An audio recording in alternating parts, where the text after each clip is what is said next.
2 Chronicles chapter 9, King James Version. And when the queen of Sheba heard of the fame of Solomon, she came to prove Solomon with hard questions at Jerusalem, with a very great company, and camels that bear spices, and gold in abundance, and precious stones. And when she was come to Solomon, she communed with him of all that was in her heart. And Solomon told her all her questions, and there was nothing hid from Solomon which he told her not.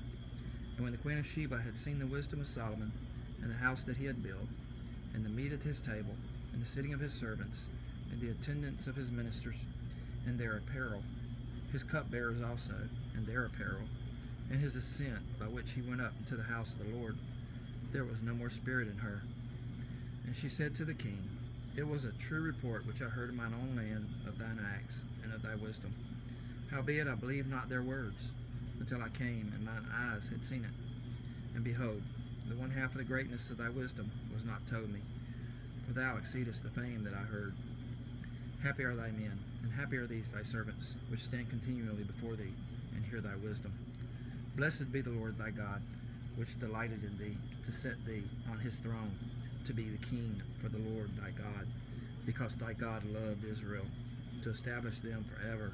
Therefore made he thee king over them, to do judgment and justice. And she gave the king 120 talents of gold, and of spices great abundance, and precious stones. Neither was there any such spice as the queen of Sheba gave King Solomon.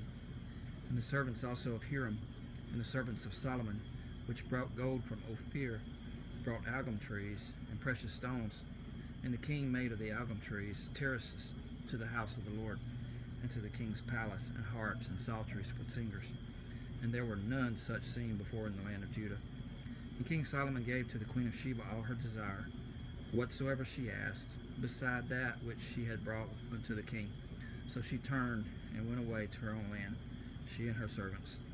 Now the weight of gold that came to Solomon in 1 year was 666 talents of gold, beside that which chapmen and merchants brought. And all the kings of Arabia and governors of the country brought silver and gold and silver to Solomon. And King Solomon made 200 targets of beaten gold. 600 shekels of beaten gold went to one target, and 300 shields made he of beaten gold. 300 shekels of gold went to one shield, and the king put them in the house of the forest of Lebanon. Moreover, the king made a great throne of ivory, and overlaid it with pure gold. And there were 6 steps to the throne, with a footstool of gold, which were fastened to the throne, and stays on each side of the sitting place, and 2 lions standing by the stays. And 12 lions stood there on the one side and on the other upon the 6 steps. There was not a like made in any kingdom. And all the drinking vessels of King Solomon were of gold, and all the vessels of the house of the forest of Lebanon were of pure gold. None were of silver. It was not anything accounted of in the days of Solomon. For the king's ships went to Tarshish with the servants of Hiram. Every 3 years once came the ships of Tarshish, bringing gold and silver, ivory and apes and peacocks. And King Solomon passed all the kings of the earth in riches and wisdom. And all the kings of the earth sought the presence of Solomon to hear his wisdom that God had put in his heart. And they brought every man his present, vessels of silver and vessels of gold and raiment, harness and spices, horses and mules, a rate year by year. And Solomon had 4,000 stalls for horses and chariots, and 12,000 horsemen, whom he bestowed in the chariot cities, and with the king at Jerusalem. And he reigned over all the kings from the river even unto the land of the Philistines, and to the border of Egypt. And the king made silver in Jerusalem as stones, and cedar trees made he as the sycamore trees that are in the low plains in abundance. And they brought unto Solomon horses out of Egypt, and out of all the lands.